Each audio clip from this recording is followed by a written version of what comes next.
Brass Birmingham finally has a digital edition, and as exciting as that is, I felt that the digital tutorial that comes with the game leaves a few gaps. I'm going to walk you through the tutorial and do my best to fill you in, here on Legendary Tactics.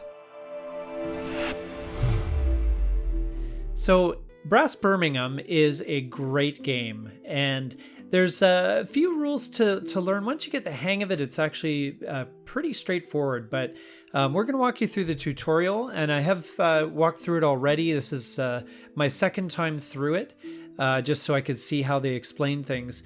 And they don't, it's not a bad job. I feel like there's a few gaps that I'll try and fill in for you.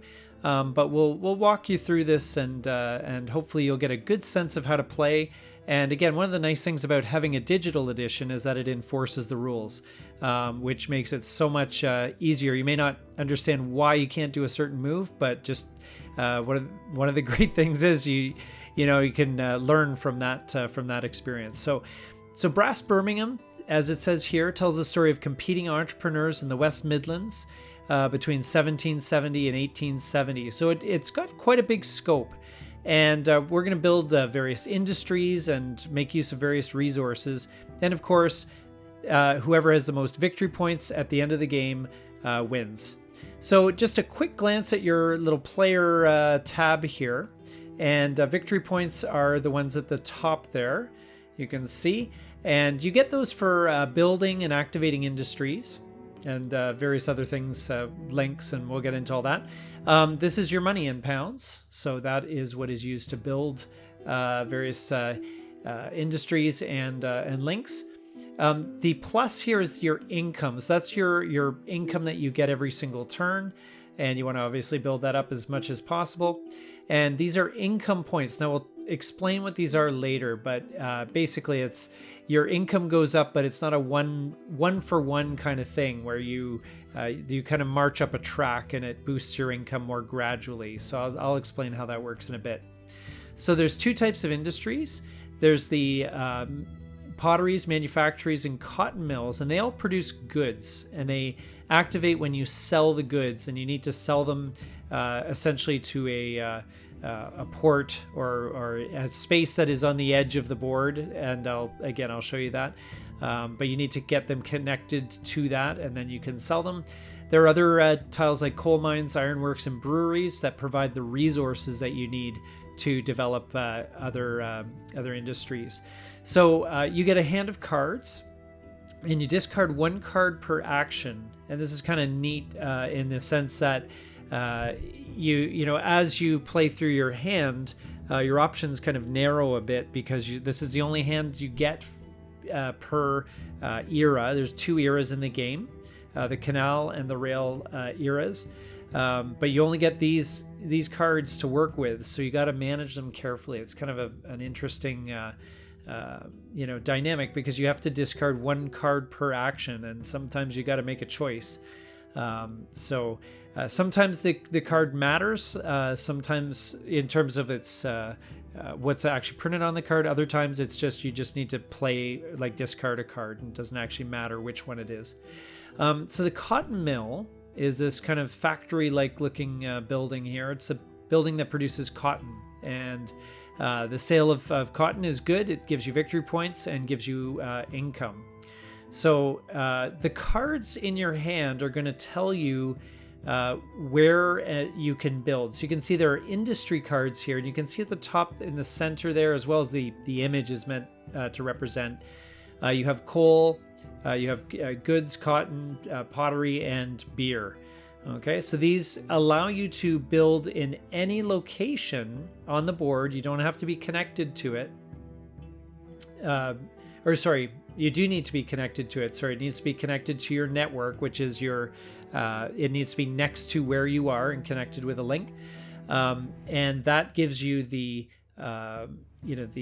ability to build that industry in any area next to your network. The other cards, this is where I got a bit confused there. That's where you can build an industry, but it's in the city that's there. So you can see Birmingham here and Colebrookdale. So you can build an industry in those cities, you don't need to have it connected to your network. So there's much, some flexibility there. All right, so you're limited as to where you can build based on the cards that you have in hand. So you can kind of plan things out and figure out what you'd like to do. So we're going to build. You just click on the build action here. Now we've started out with a fair amount of money. We've got 47 pounds, which is great. So we're going to build this this cotton mill, okay? And it shows you where you can build. Now some of these will require, you can see here that this black cube, this is coal. Okay, so that's one of the resources that I mentioned earlier. And so in order to build the manufactured goods, you need a coal in addition to 8 pounds. The cotton mill just requires 12 pounds. That's it. On the other side, you've got the you got 5 victory points to build it, and you've got 5 boosts to your income level, not your income directly, but your income points. If you'll recall, I mentioned earlier that your income doesn't grow on a 1-for-1 basis. This doesn't mean you get an extra 5 pounds per turn. It's just you move 5 steps up the track, and that may boost you by a pound or 2, depending on where you are along the track. Some industries will also require things like iron. You can see this pottery here. Now we're not going to get into it for the tutorial purpose, but you can see there that orange cube means that it requires iron to build. So we're just going to build this using our 12 pounds, and we're going to build it in Stoke-on-Trent. So you can see we've got an industry card here, and when you begin the game, you can start essentially wherever you like. So there we go. And so that begins our network. And so that's going to matter now when it comes to the industry cards, not with the city cards, but now we're going to want to build another cotton mill, but we have to build a link in order to connect it to. So you always have to have a link between the various cities in your network. Okay. And so we have a cotton mill card in hand, but to use that industry card, we need a link. So we click on the link button down here at the bottom right, and we can discard any card. We pay 3 pounds for the link and discard any card we like. So you can see this is where we kind of have to make some decisions here as far as, what's the card that we don't need right now and we don't need to build? And then we build a link with that card, and you get 2 actions per turn, and then you end your turn. Now we don't have an opponent, so we're just going to go again. This is just the tutorial. So we're going to build the cotton mill in stone here, and it's going to be another 12 pounds, and we have the other cotton mill card here that we can spend, and that allows us to build that cotton mill. And now to sell goods from potteries, cotton mills, and manufacturers, you need beer. So kind of an interesting mechanic. You need beer a lot in this game. So breweries, we're going to build in Stafford. Now breweries are utilized, beer is used in a lot of different capacities in this game, and it's pretty valuable actually. So you're going to want to pay attention to that. So now if you'll notice, we don't have a link to Stafford, but we have a Stafford card in hand. So that's going to allow us to build the brewery here. And it costs us 5 pounds and an iron. Now we don't have an iron on the board, so it's going to direct us to the marketplace where you can buy iron here. So we play this card. The markets are down here on this side, on the bottom left in this tutorial. I'm just going to click on this, and we're going to build our brewery. We get a beer on there. Now if you see here, we've got the iron market and the coal market, and you can see that there's cubes already in place on the markets, and as you utilize them, it moves. You take them from the bottom going towards the top, and that means that the prices here are listed along the left. So if we if 2 more iron cubes are placed, then if anyone needs an iron cube from the market, it's going to cost them 3 pounds each, and then 4 or 5, etc. So it's kind of a very simple mechanic. We've seen it in other games as well, where the scarcity drives up the price. So So we're going to buy from the market, which the current market price is £2. That's not too bad. We're going to shell out for that. We'll click on that there. And that gives us the iron that we needed to build the beer. And you can see over here, this is kind of the next tile, what it's going to cost you. You kind of move up the track. There's like a tech track almost, where they become kind of more powerful and potentially more expensive. And certainly you can potentially get more victory points as well, but we'll touch on that in a minute. So here is the merchant tiles. Now, Warrington, you can see this back and forth here. So this is a place where we can sell coal and also where we, can sell cotton. Now these bottom two here are randomized every game. So the board's gonna have a little bit of a different layout every time. You can also see that there's a bonus beer here that if we actually use it, we actually get a bonus of £5. So as I said, it's one of these things where there's not it seems more fiddly when you explain it, but it's actually once you get into it and you there's a few idiosyncratic rules that are just kind of part of the game, but once you kind of get it, it actually flows really well and it's quite intuitive. I find Brass Birmingham is head and shoulders above the original Brass because that one I found really tricky, and for whatever reason I just found it very hard to learn. But Brass Birmingham, once you play a few turns, you'll be in the flow, and you'll be able to play it and enjoy it. So we're going to sell the goods from the cotton mills in Warrington. Okay, that's where we're going to sell them. Now the sell action, we need a link to that merchant tile. So we're going to have to build a link. So we're going to click on the link here, and we're going to spend we'll spend a pottery card. We'll get into pottery in this tutorial and build the link. That's perfect. And now we click on this sell button here, where the arrow is going to indicate. Click on that. And now we can sell from the cotton mill. And so we are going to discard, I guess, this one here. Because remember, every action you do requires a discarding of a card. All right, so now selling requires beer. And luckily, we happen to have a beer in our inventory. Now, certain things that need to be connected with a link. So if you're moving coal, for example, it's very heavy stuff. You need a link in order to move it. But things like beer and iron are not that big a deal. Just throw it in a cart and off you go. So it doesn't need to be connected to your network. And when you use up all the supplies on a tile that has goods on them like beer, iron, coal, it flips the tile and you get some victory points and some income and stuff, which is great. Now we flipped over the cotton mill as well, so we got some more victory points and some more basically we got some more income levels from it as well. And so that brewery was now activated. And so that's, again, it's a great thing. You get increase in income, and you get victory points as well. So we'll take a look at the income track. So you can see here that the track is kind of built that you move up the track, but it doesn't boost your income automatically, just one for one, except when you're at the lower levels of income.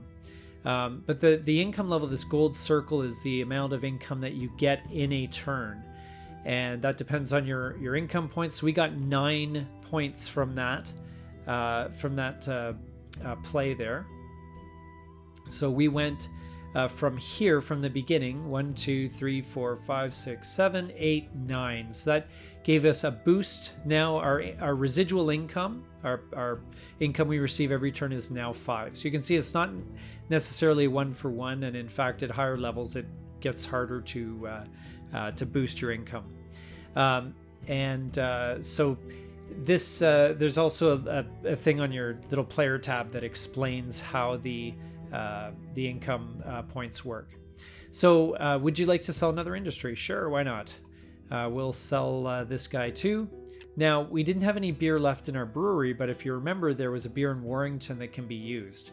So we're going to click on that and use that beer to sell cotton. We get our income boost, and we also got a reward, which was that 5 pounds that was in the space there. So any beer you use from any of these merchant tiles will be very helpful in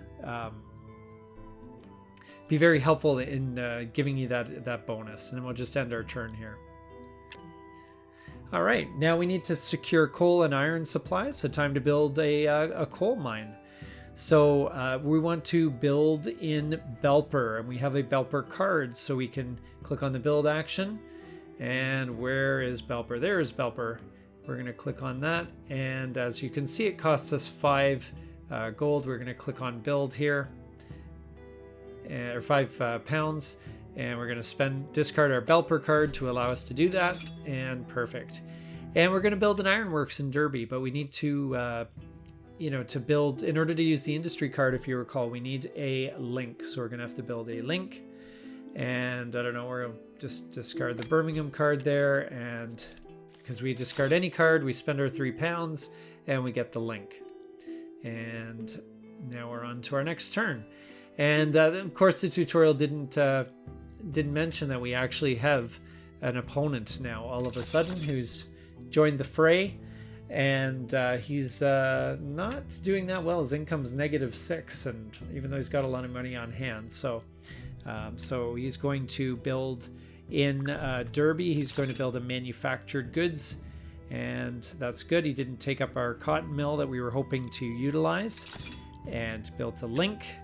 And now we'll see what the now we can build our iron. Now we need a coal.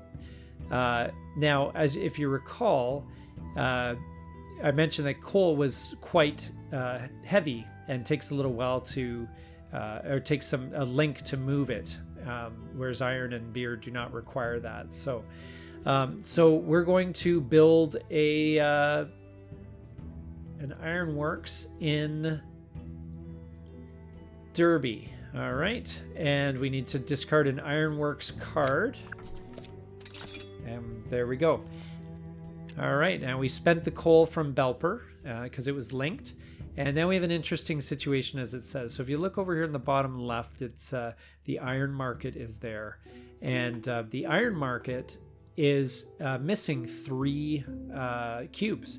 And so what happens when you build an ironworks, an iron market in this case, then you sell iron to the market and fill up the supply. And you get paid for it based on the prices listed on the side.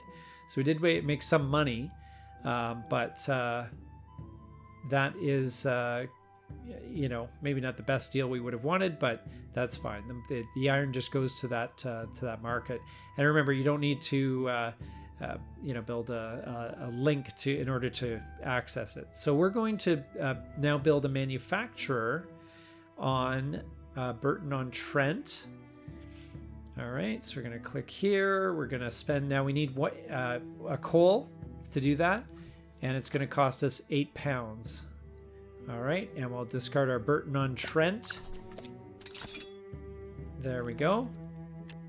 And we're going to utilize the last coal there, which flips our coal mine, and we get some income and victory points from that. So now, few little miscellaneous rules. The first one being that the turn order depends on the amount of money spent in the previous turn.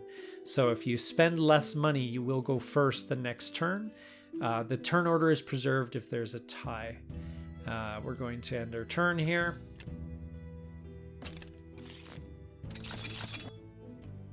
All right, we'll move on to round 7 of 8. And our opponent is going to muck around and build on Burton-on-Trent, and it looks like they're gearing up for a sale. So where are they going to sell? Well, there happens to be a space called Nottingham right next door that we somehow didn't see, but the tutorial feels bad for hiding it from us. So we're going to learn about developing industries. Now, developing industries is something that's really important, and you need to know how it works, because it is it's something that's way more valuable than most beginner players believe. Basically, it allows you to spend these tiles without actually placing them on the board. And so this is the industries board. So if you remember, I mentioned there's kind of a tech track or tech tree, and you can see as you move further up on these tracks, the things get more valuable, and you get, in some cases, greater income levels, greater victory points, certainly. So you want to move up these tracks as fast as possible. One of the ways that you can do that is by doing this this action. So you always spend the tiles that are at the lowest end there, and once all the tiles of that level are gone, then you can build on the higher levels, and the higher the levels, the better the industry. So the develop action lets you get rid of those, and you can remove up to 2 of them without. There we go. And we're going to select the iron works to consume the iron there, and we used the last iron and activated the ironworks. So time to continue, and we have 3 more actions until the end of the era. So let's prepare 1 more sail and build a link between Burton-on-Trent and Tamworth.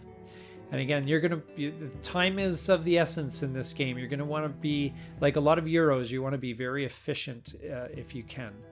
So time to build a link. And we're going to discard, I don't know, whatever, this one, I guess, and we'll build a link. Okay, perfect. That is great. And we're going to end our turn. And our opponent's going to do their thing. Okay, and we're going to set up a sail here. So because we spent less money than our opponent, we get to go ahead of them. So we're going to build an improved mill in Tamworth. Improved cotton mill here. So these are both the same. So if you remember from the space, you have the option of building one or the other on both sides. So it doesn't really matter which one you click. And you build a cotton mill. We're going to spend an industry card to do so.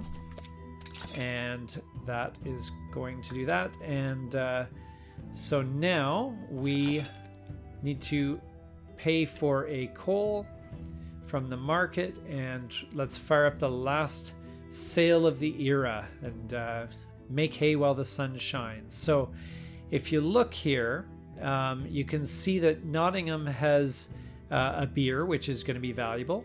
And also you can sell any of these, actually, well, anything, basically, because you got coal up here and the other 3 industries down there. So let's sell. So click on the sell button, and then we're going to sell, well, I guess discard a card. And let's sell this guy. Now we're going to utilize his beer. So that's going to mean it's going to be impossible for him to make that sale. He does get the income boost, unfortunately, and the victory points. But when we sell again, we're going to use up that last beer in Nottingham. And yeah, that's going to be a pain for him. He's not going to be able to benefit from that. So perfect. All right. And they can't sell from the cotton mill as there's no beer left on the board. So they're just going, the opponent's probably just going to, I don't know, muck around, build some stuff, maybe do some developing. Oh, building some coal and building a link to that brewery. So, all right. So this is the moment when you're awarded victory points. And victory points are added up at the end of the era. So this is the end of the canal era. And so we're going to, they're going to start by scoring links. Now, I don't know if you noticed, but when we developed the industry, when we activated the industry, there's this little sort of, I don't know what to call it. It's like a hexagon with like 2 little eyes. It almost looks like a little face or something like that. Those are actually links, okay? And you get points for activated industries on the locations that are linked together by your link. So So you can see Warrington has 2 of them. Belper, our coal mine there, has 2 of them, and we have a link there. So now the points are added in the digital version very quickly. The other thing to remember is that when the canal era ends, all those canals, all those links you've built, unfortunately, are removed from the board, and we begin the rail era. And so they add those up. So if you'll see Warrington and all that, there was 3 of these link icons here. So that means that scored 3 for us. And then they add up all the activated industries score, which is great. And then all the level 1 industries are also removed. So, and one of the interesting thing is, if you recall from the develop phase, if you have any level 1 industries that continue into the rail era, unfortunately, those cannot be placed anymore. You have to develop in order to get rid of them. So development is kind of important. You need to keep up with the times. It's not quite as bad as keeping up with computer technology, but it's definitely a factor. So at the end of the canal era, we are doing very well. And now, if you'll notice, there were some, if you look at Burton-on-Trent, if you see there's a little blue line there, that was a canal that was could be utilized to connect cities, but now you have to use the rail links, so you can see the railway tracks. So there's some routes that are going to close off, there's some routes that are going to open up. And you get a full sense of the size of the board as well. The tutorial's been hiding a lot from us, but the board itself is fairly sprawling, and depending on your player count, they will adjust the size of the board. But obviously there's a lot of options as far as directions to go and so forth. So there's a lot of study you can make of this game and of this board. So now in the rail era, the link action, as it says, it changes. You also, to build a rail link, you require a coal in order to do that. So and also noted that in the rail era, you can have more than 1 industry per region. They didn't really explain that earlier, but you can only build 1 of your industries per city. So even if there's 3 spaces there, you can only build 1 in one of those spaces, and then you have to build a link and connect onto another city and build there. But there's no such restriction in the rail era. So that's going to matter. Something else that happened that I maybe was unclear about was any level 1 industries that we had built before are all obsolete, and they're left to fall apart, and we need to rebuild. So if you build any industries that are higher than level 1, then they will stick around through the rail eras as well. So we're going to build a coal mine in Tamworth, and that's going to set us back £7, and we'll spend an industry card to do it. So now we dominate Tamworth, and we're going to build a link, and let's link up with I don't know, let's see here. Let's go to Burton-on-Trent. Let's go back there. I liked Burton-on-Trent. It was very nice. We're going to discard a card and pay £3, and we're going to build a rail link. You can see the little train, pretty cool. And now in the rail era, again, these are all these little rules that, as I said earlier, once you get it, they're fine, but sometimes it feels like kind of unnecessary detail. And, oh yeah, by the way, that kind of thing. If you've ever explained rules or you've had rules explained to you, the "oh, and by the way" comment from your rules person. So in the rail area, you can build 2 links in one action. Each link requires coal, but if you build 2 of them at once, you also need to provide beer. Now, we don't have any beer on the board at the moment, so we have to end with 1 link. But it's good to know that you can expand your rail network fairly quickly if you have the beer and the resources available. So anyway, that's a quick walkthrough. I understand that the tutorial, my feeling was that the tutorial feels, I don't want to say incomplete, but I think it's definitely that hands-on kind of tutorial where you kind of play through and hopefully you pick up kind of the the flow of the game. Obviously, you can always learn best by playing. I would recommend playing through a few rounds. I think you'll find that it flows very well, and it becomes very obvious what you need to do. Get more resources and all that sort of thing. You'll get a sense of how the technology scales as well. There's lots of neat stuff here, but don't be intimidated. I know I took half an hour to go over this tutorial with you, but hopefully it gave you at least a basic idea of what's involved, and hopefully you will give this a chance. It is worth learning. It is worth playing. I've really, really enjoyed the games I have played of this. And I'm so glad that they came out with a digital version, so now I can enjoy it even if things are in lockdown or other people are otherwise unavailable. So looking forward to giving this a spin. At the time of this video, this is still in early access, so but it is available, and so hopefully you'll give it a chance. Thank you so much for watching, and hope you got some value out of this tutorial and got a sense of how to play. If you got some value out of this, please take a moment, like, subscribe, and comment down below, and we'll see you here next time on Legendary Tactics.